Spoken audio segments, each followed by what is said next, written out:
Okay, good day to all grade 7 students. In this video, we are going to tackle the properties and characteristics of sound. And the highness or lowness of sound is known as the pitch of a sound or a musical note. In activity 1 and 2, you were able to relate vibrations, frequency, and pitch using your improvised sounding box. Ito po yun, itong sounding box. The pitch of a high frequency sound is also high and a low frequency sound is also lower in pitch. Ito naman sa guitar, tingnan po natin. Kapag makapal yung string, iba mas mababa yung pitch. So mas manipis, mas mataas po yung pitch.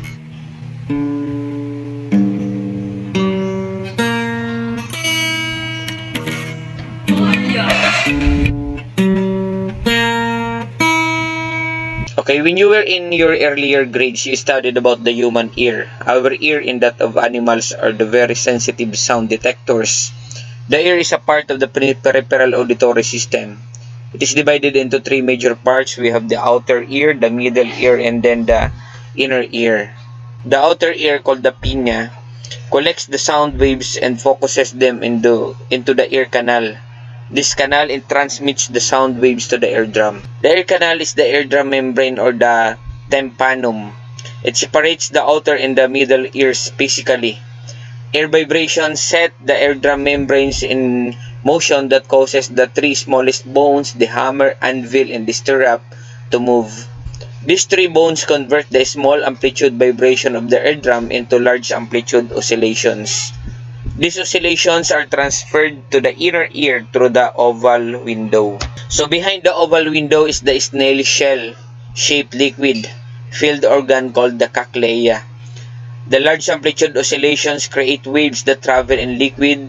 These sounds are converted into electrical impulses which are sent to the brain by the auditory nerve. The brain interprets the signals as words, music, or noise. Ito po yung parts ng ating ear. The outer and the middle and then the inner ear. So did you know that we can only sense within the frequency range of about 20 Hz to about 20,000 Hz? So yun po yung nasa video yung diniscuss kanina. Vibrational frequencies beyond 20,000 Hz is also called ultrasonic frequencies. So while extremely low frequencies are known as infrasonic frequencies. Our ear cannot detect ultrasonic or infrasonic waves. Our ear cannot detect ultrasonic or infrasonic waves. But some animals like dogs can hear sounds as high as 50,000 Hz, while bats can detect sounds as high as 100,000 Hz. So kaya ang mga animals po, kagaya ng aso, kapag New Year, malakas ang putukan, talagang problemado sila niyan sa sobrang lakas ng sounds na nade-detect ng kanilang tainga. We can see images of your baby brother or sister when the OB/GYN asks your mommy or nanay to undergo ultrasound. Ultrasonic waves are used to help physicians see our internal organs. Nowadays, ultrasonic technology is of three kinds: 2-dimensional, 3-dimensional, and 4-dimensional categories. In the 3 and 4-dimensional ultrasonic technologies, the features of the fetus are very clearly captured. So it has also been found that ultrasonic waves can be used as rodent and insect exterminators. The very loud ultrasonic sources in a building will usually drive the rodents away or disorient cockroaches, causing them to die from the induced erratic behavior. What other applications of sound do you have in mind? Or do you want to share them too? Ginagamit na rin po ngayon ang sound para sa pag-pacify ng riot. Instead na tear gas dati ang ginagamit, ngayon ang ginagamit po is ultrasonic sound na kapag itinutok dun sa mga nag-aaway na tao, nahihimatay po sila. So loudness and intensity. Do you still remember intensity of light in the previous module? In sound, intensity refers to the amount of energy of sound, energy of a sound wave. Figure 7, ito nasa kanan, shows varying intensity of sound.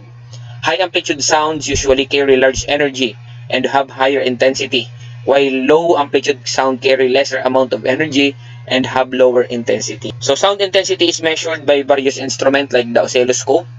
Loudness is a psychological sensation that differs for different people. Loudness is subjective but is still related to the intensity of sound. In fact, despite the subjective variation, loudness varies nearly logarithmically with intensity. A logarithmic scale is used to describe sound intensity. which roughly corresponds to loudness. The unit of intensity level for sound is the decibel, which was named after Alexander Graham Bell, who invented the telephone. On the decibel scale, an increase of 1 decibel means that sound intensity is increased by a factor of 10.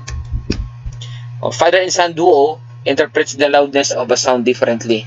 The son considers the rock music as soft music, while the father considered it at a loud sound. The father may even interpret the sound as a distorted sound, which is known as noise.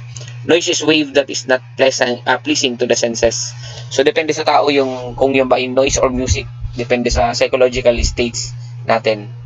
Pwedeng sa iyo maingay, sa iba ay music yun. Pwede namang sa kanila ay boring yung music na gusto natin. So, ito po yung table of sound levels of different sound sources. So, itong jet engine, 30 meter away, 140 decibel. Threshold of pain, 120. Amplified rock music, 115. Old subway train, 100 decibel.